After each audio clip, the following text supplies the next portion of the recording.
Morning sunlight slipped through the glass walls of Gravestack, painting long shadows across the office floor. Phones buzzed, heels clicked, and the smell of burnt coffee lingered. Another manic Monday in downtown Chicago. Amid the chaos sat Maya Thompson, HR manager, quietly typing an email with her usual calm focus. Her desk wasn't covered in awards or gadgets like her colleagues, but with things that mattered more: sticky notes with thank you messages, a family photo, and a jar labeled, "Kindness is free." She noticed Emma, the new intern, hiding near the break room, her shoulders shaking as she wiped tears with her sleeve. Maya's instinct kicked in. She walked over, her tone soft but steady. "Hey, Emma, talk to me. What happened?" Emma's voice cracked. "Miss Sturck, Graves yelled at me in front of everyone. I mixed up 2 reports. He said I'm useless." Maya sighed, kneeling slightly to meet her eye level. "You're not useless. You're new and mistakes happen. You learn, you grow." "That's how this works." She handed Emma a tissue and smiled. "Take a break. Come back stronger." In that small moment, the girl's breathing steadied. But as Maya turned, she saw Daniel Graves, her boss, watching from the conference room window, arms crossed, expression sharp as glass. Later that afternoon, Maya was called into his office. The air was thick with silent judgment. Daniel didn't waste time. "Maya, I need to remind you that we're not running a daycare here. We're running a business. With all due respect." Maya replied, "People are the business. If they break down, the work does too." Daniel leaned back, smirking. "You're too kind. That's not a compliment here. You spend too much time fixing people's feelings and not enough on profits." Her throat tightened. "So caring is a flaw now." He gave a cold half smile. "In this world, yes." Maya left the office quietly, the hum of computers swallowing the sound of her footsteps. Outside, Emma mouthed a silent thank you. As she returned to her desk, Maya felt torn. Between doing what was right and surviving in a place that punished compassion. She stared at her reflection in the dark computer screen. Behind her, the city buzzed. 1,000,000 people hustling for something. But for Maya, it wasn't about power anymore. It was about purpose. She didn't know it yet, but this quiet conflict between her heart and the corporate coldness would soon become the fire that changed everything. The next morning, the office atmosphere felt different. It wasn't just another Tuesday. There was a stiffness in the air, a collective sense that something was brewing. The digital clock in the hallway struck 900 a.m. as the message flashed on Maya's screen. HR Meta NG. Conference room B. Now, her stomach sank. Daniel Graves never called meetings, just to talk. Inside the glass-walled conference room, Daniel stood at the head of the long table, his posture immaculate, his smile razor thin. Around him sat the senior executives, finance, marketing, and legal, all waiting like silent spectators at a trial. "Maya," Daniel began, tapping his pen against a stack of files. "I've received complaints about your approach." "My approach." Maya repeated carefully, taking a seat. Daniel gestured toward the documents. "You're spending time consoling interns, extending deadlines for emotional reasons, and approving flexible hours without financial review. This company thrives on precision and discipline, not sentiment." Maya inhaled slowly, choosing her words. "We're dealing with people, Daniel, not robots. When you treat employees like machines, they break down. When you treat them like humans, they build loyalty." A faint scoff echoed from the CFO. Daniel's eyes narrowed. "This isn't a charity, Maya. I hired you to manage people, not mother them." Her pulse raced, but she didn't look away. Maybe that's what management should mean. The silence that followed was thick, a silence that felt dangerous. Daniel's pen stopped tapping. He leaned forward, voice dropping. Let me give you some advice. Kindness doesn't get you very far in business.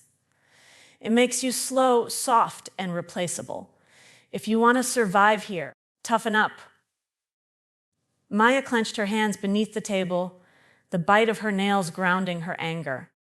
If caring for people makes me replaceable, she said softly, then maybe I'm in the wrong place. Daniel smirked, sensing her defiance. I'm glad you finally said it out loud. The meeting ended without dismissal, but Maya already knew what was coming. As she walked out, whispers followed. Coworkers avoided her gaze, not out of judgment, but fear. In a company built on fear, empathy was rebellion. That afternoon, Maya sat alone in the cafeteria, staring into her untouched coffee. Through the glass wall, she could see the skyline of Chicago, gray, vast, and indifferent. She'd spent years building this career, shaping policies meant to protect people, only to be told that her humanity was a flaw. The irony burned inside her. The very skill that made her effective understanding people was now the reason she was being cornered. For the first time, she wondered if the cost of fitting into this world was worth losing herself. 2 days later, the tension finally snapped. The office felt unusually cold, the hum of fluorescent lights, a relentless reminder of the world she'd tried to navigate. Maya's inbox pinged continuously, but she ignored it, sensing something heavier than emails waiting for her today. The summons came as a calendar notification. Daniel Graves, office, 3:00 p.m. Her hands trembled slightly as she straightened her blazer. She'd faced tough conversations before, but something in the firm, clipped tone of that invite made her chest tighten. Daniel was already seated when she arrived, his posture rigid, fingers drumming on his polished mahogany desk. Have a seat. Maya, he said, voice cool as ice. She obeyed, trying to keep her expression neutral. Around the office, murmurs floated, coworkers casting glances from behind glass partitions, unsure if they should intervene or vanish into their cubicles. Daniel didn't waste time. Maya, I've reviewed your performance over the past 6 months. He slid a folder toward her, the edges sharp and menacing. Your empathy-driven policies are costing us time, resources, and profits. Your approach to HR is inefficient. Maya's lips pressed together. I've improved employee retention by 20%. Absenteeism is down. Satisfaction surveys are at an all-time high. Morale is stronger than ever. Daniel's eyes hardened. I don't care about surveys. I care about results. And frankly, your kindness is incompatible with the vision of this company. I'm letting you go, effective immediately. The words landed like a sledgehammer. Maya's stomach dropped. Every late night, every careful conversation with a struggling intern, every policy she'd fought for, all dismissed in a single breath. But what about the initiatives I implemented? She asked, voice shaking but fierce. The mentorship program, the employee wellness days, the training workshops, they've transformed the company culture. Daniel's expression didn't waver. Not our bottom line. This is a business, Maya.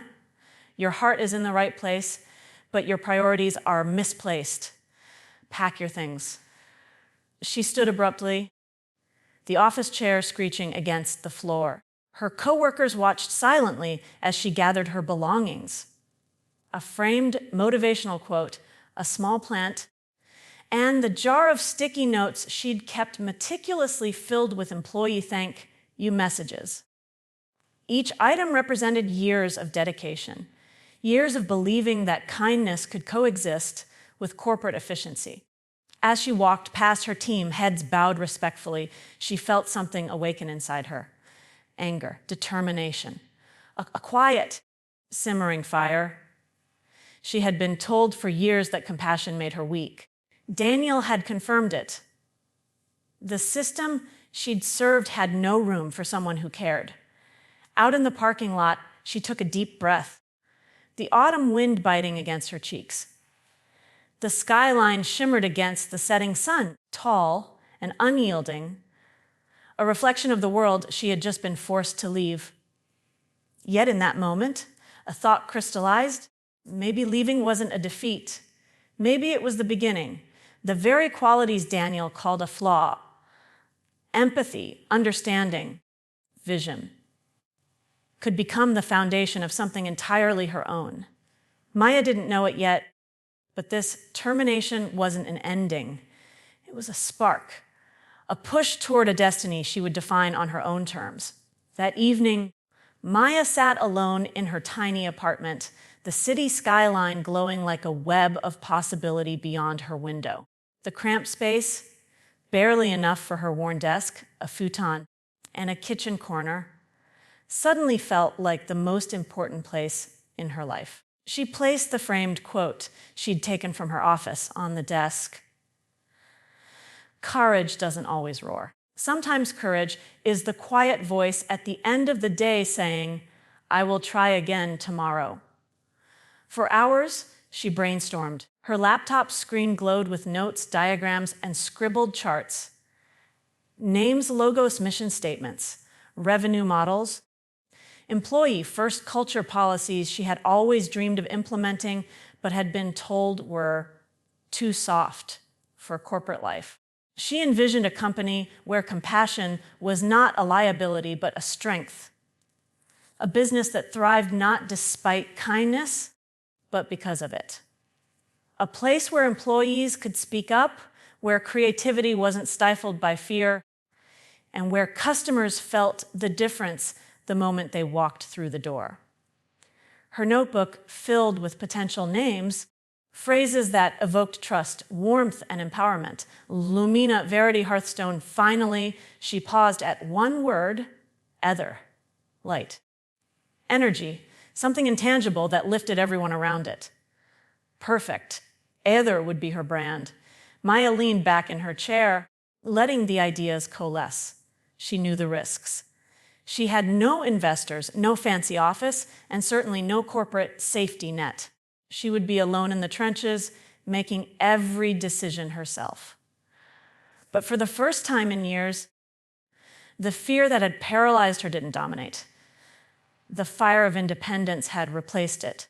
She sketched the first organizational chart, a flat hierarchy, with each team member empowered to make decisions. No unnecessary layers of bureaucracy. No fear of reprisal for suggesting a new initiative. Every corner of this company would reflect what she had always believed: respect, trust, and accountability were the real keys to success. Maya opened her laptop and drafted the first email, a message to potential advisors she had met through seminars and previous corporate connections. Her pitch was honest, passionate, and daring a small startup with a bold promise to redefine the way business treated people. She paused, fingers hovering over the keyboard. Doubt crept in, as it always did, whispering the same warning Daniel had. You'll fail. You're too soft. You can't compete with corporate powerhouses. Then she smiled, the first genuine smile in days. I don't need to compete with them. I just need to build something I believe in. By midnight, the foundation of Ather had begun. Brand identity, mission statement, preliminary business plan, and even a rough draft of a product line and services, all born from a combination of her corporate experience and her heartfelt principles. Every note was infused with her values, her vision, and her unshakable belief in doing business differently. She glanced at the skyline one last time, heart racing. The city was indifferent, vast, and competitive, just like the corporate world she had left behind. But now, instead of dreading it, she felt excited. Ather wasn't just a company, it was a declaration, a challenge. a promise to herself that she would never compromise her humanity for profit again. As she closed her laptop, Maya whispered to the empty apartment, "Let's show them what happens when compassion meets courage." The first spark of revolution had been lit. The next morning, Maya woke before dawn, the city streets still drenched in streetlight glow. She felt the unusual mix of nerves and excitement. Today wasn't about emails or logos, but people. Her dream, Ether, couldn't exist without the right team. And finding the right allies, she knew, would be harder than any corporate project she'd ever tackled.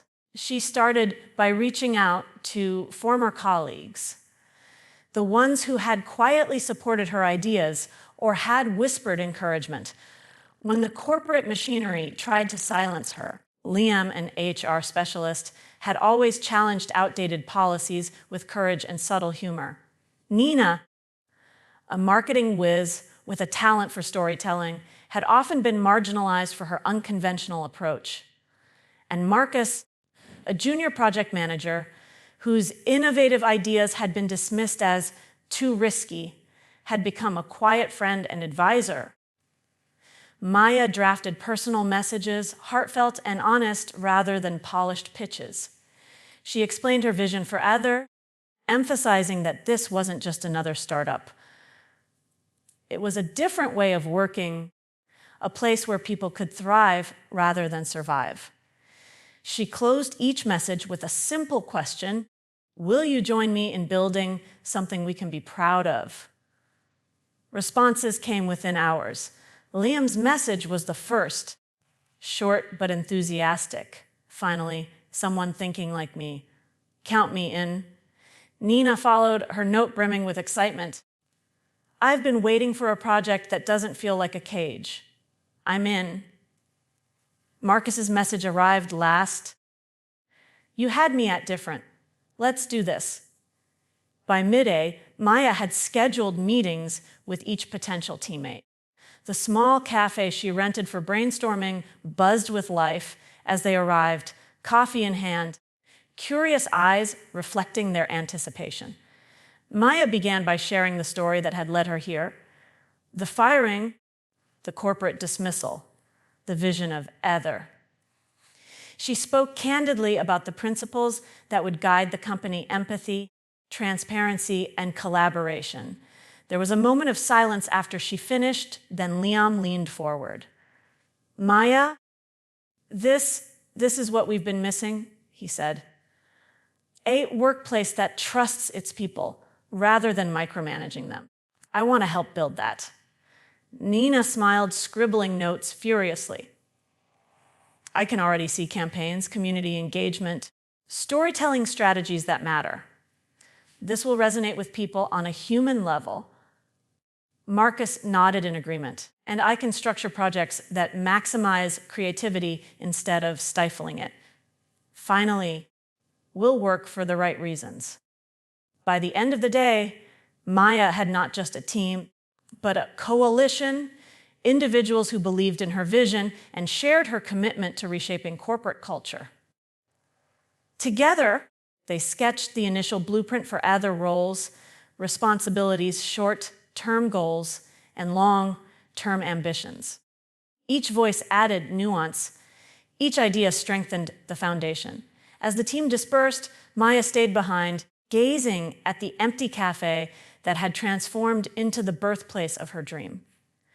For the first time, she felt the weight of possibility rather than pressure. The journey ahead would be challenging, yes, but she was no longer alone. In that quiet moment, she whispered to herself, "This is just the beginning. Together, we can build something extraordinary." And for the first time since being fired, Maya felt the thrill of possibility. Raw, unshakable, and entirely her own. The morning of Ether's official launch arrived with the kind of nervous energy Maya hadn't felt since her first day at her corporate job. Only this time, it was different. The stakes were personal. No boardroom executives dictated her every move. No supervisors whispered that she lacked potential. Everything rested on her vision, her team, and their ability to turn dreams into reality. The team assembled in the small co-working space they had rented for the initial launch. The walls were bare, the furniture mismatched, the coffee machine cheap, but the atmosphere crackled with possibility. Liam had finalized HR protocols, Nina had a marketing plan, ready to go live on social media. Marcus had created a workflow schedule to manage projects efficiently. Maya had prepared the opening presentation for investors and first clients, outlining Ether's mission and core values. Yet, reality hit harder than anticipated. Their first pitch to a local investor was met with skepticism. "You're idealistic," he said, scanning their slides. "Clients care about profit margins, not empathy initiatives. You'll need more than good intentions to survive." Maya held her composure, but inside, her chest tightened. She had expected challenges, but the dismissal stung like a public verdict. Back at the co-working space, the team regrouped. Maya paced, absorbing their reactions. Liam's furrowed brow reflected concern. Nina's fingers drummed nervously on the table, and Marcus chewed, the inside of his cheek clearly frustrated. They were talented, passionate, and committed, but the harsh realities of entrepreneurship were already testing their resolve. "Okay," Maya said, finally stopping to face them. One knew this wouldn't be easy. But this isn't the end. Investors doubt us. That's expected. We'll prove them wrong, not by pandering, but by showing the value of what we stand for. She outlined a revised plan: grassroots client outreach, free workshops demonstrating their expertise, social campaigns highlighting their unique approach, and small pilot projects to gain trust and credibility. The next week became a whirlwind. Maya and her team knocked on doors, hosted online webinars, and pitched free consultancy hours to local businesses. Sleep became a luxury. They celebrated minor victories: a single client agreement, a social media post going viral, a thank you email from a small business grateful for guidance. Each win reminded them why they had started. Still, the obstacles persisted. Vendors delayed deliveries, software glitches interrupted presentations, and at one point, a crucial client threatened to back out over a miscommunication. Maya learned quickly that leadership meant absorbing pressure, deflecting panic, and keeping her team motivated even when she felt uncertainty gnawing at her confidence. One late night, alone in the office, she reviewed their small stack of contracts. The numbers were modest, the progress slow. Yet, she felt something she hadn't felt during her corporate tenure: ownership. Every decision was hers, every success built by their team's collective effort. Unlike before, no one would take credit for their work. No one would dismiss their ideas as impractical.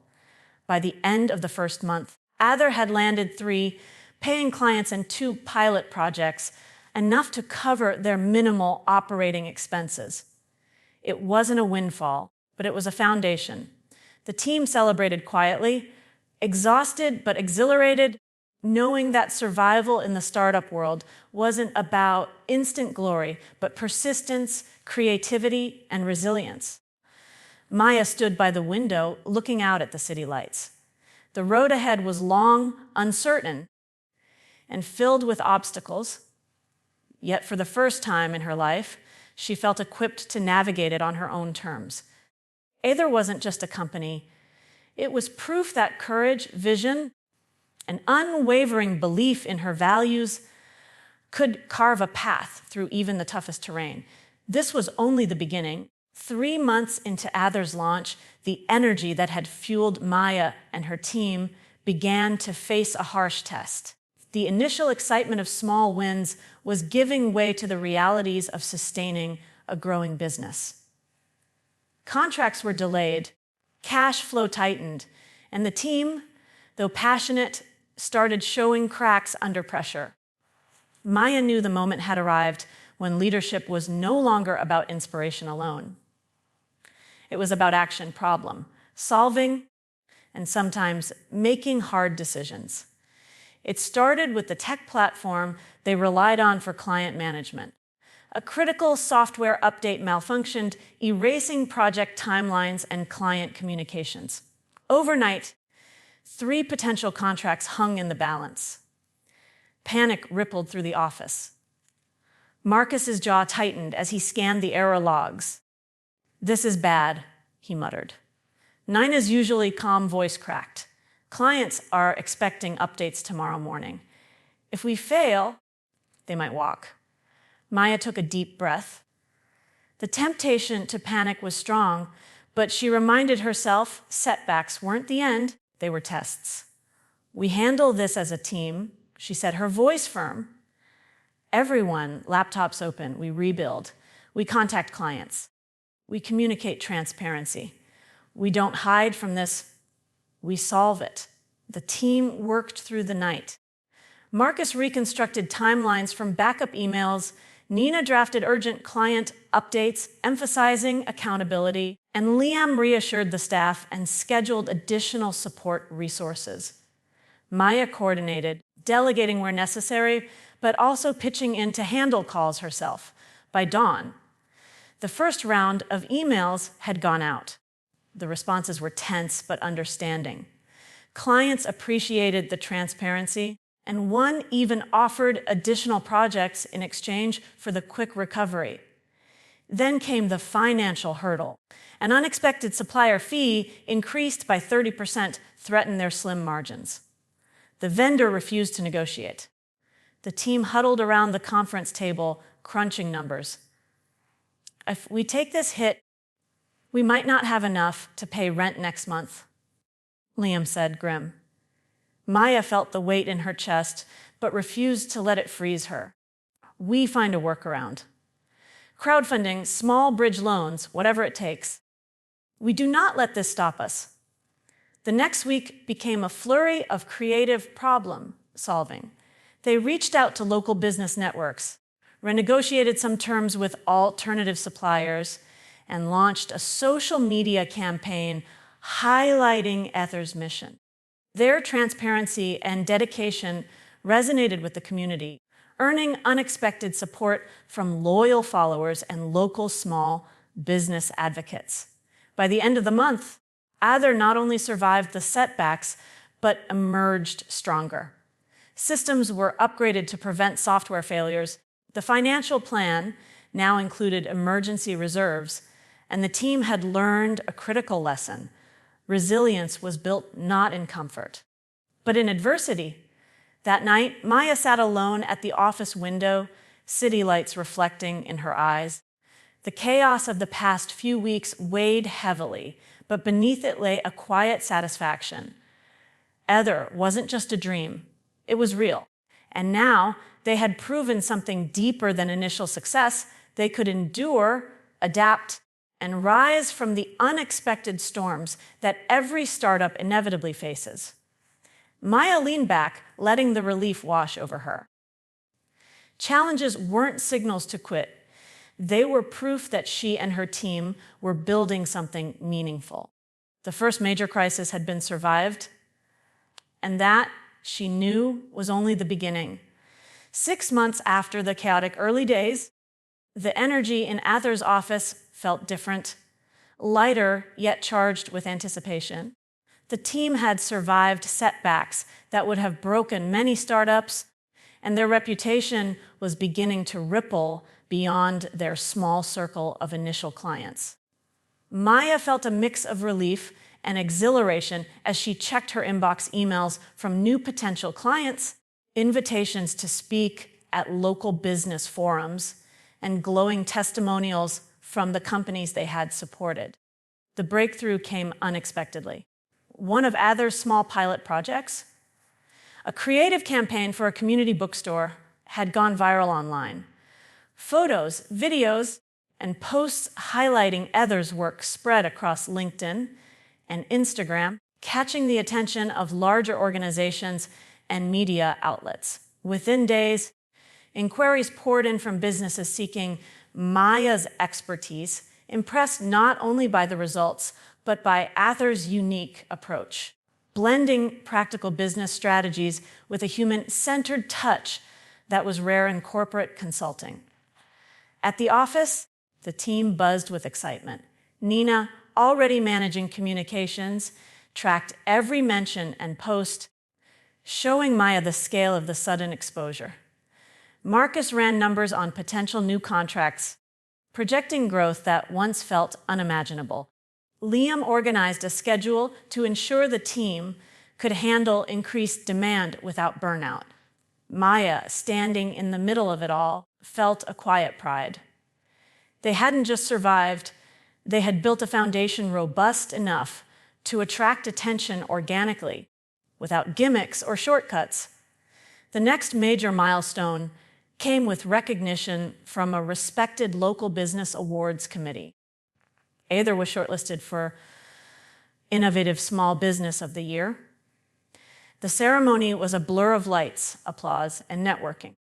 Maya and her team sat together, quietly absorbing the atmosphere, listening to the speakers, and noting the companies they could collaborate with in the future. When the award was announced in their category, their names echoed through the room. Maya's chest tightened with emotion. She and her team had turned months of relentless effort into visible, undeniable success.